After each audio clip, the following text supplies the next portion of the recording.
Turkish রেস্টুরেন্টের একজন ব্যবসায়ী, যিনি তার রেস্টুরেন্টের ডিরেক্টর ছিলেন, তাকে 7 বছর ব্যান করা হয়েছে ব্যবসা থেকে।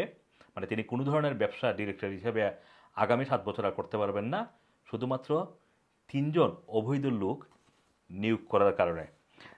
যে ব্যক্তিটিকে এই শাস্তি দেওয়া হয়েছে তার নাম হচ্ছে আলী অ্যাভলিক।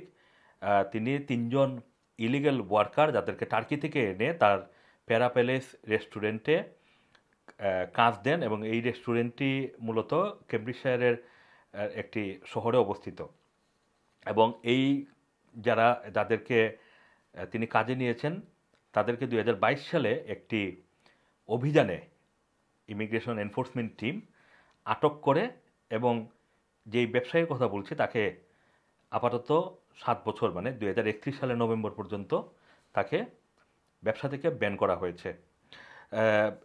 তিনি একজন, যেহেতু তার এখন আর ব্যবসা নেই, তাকে এখন ফর্মার টার্কিশ ব্যবসায়ী বলা হচ্ছে।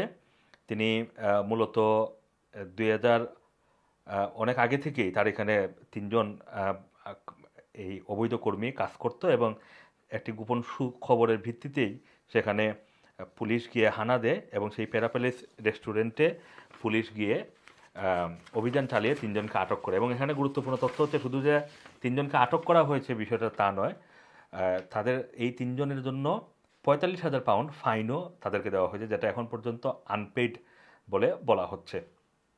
তবে এই ঘটনাটি যেহেতু 2022 সালের এই রেইড, সেটি এই কারণে এটি কিন্তু আগের নিয়মে যে ফাইন করা হয় সেই নিয়মে ফাইন করা হয়েছে। যদি এটা 2024 সালের জানুয়ারির পরে হতো, তাহলে কিন্তু প্রতি ওয়ার্কারের জন্য 45,000 পাউন্ড ফাইন করা হতো, যেটা এখন করা হচ্ছে অনেক ব্যবসা প্রতিষ্ঠানকে। অনেকেই কিন্তু ফাইনের টাকা দিতে না পারে ব্যবসা প্রতিষ্ঠান বন্ধ করে ফেলছেন।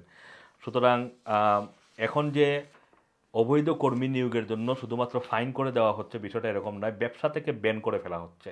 অনেকে পাচার জন্য নিজের ব্যবসা প্রতিষ্ঠান বিক্রি করে যাচ্ছেন, অনেকে পানির দরে ফেলে যাচ্ছেন, অনেকে একেবারেই বন্ধ করে চলে যাচ্ছেন। শূন্য হাতে বের হতে হচ্ছে। উপরন্তু শাস্তি, উপরন্তু ফাইন, এই বিষয়গুলো তাদের দিতে হচ্ছে। সুতরাং অবৈধ কর্মী ধরার ব্যাপারে ব্রিটিশ সরকার এখন জিরো টলারেন্স নীতিতে রয়েছে, এবং সেটার জন্য তাদের যা যা করা প্রয়োজন তারা সেটা করবে। আসম মাসুম, রানার টিভি, লন্ডন।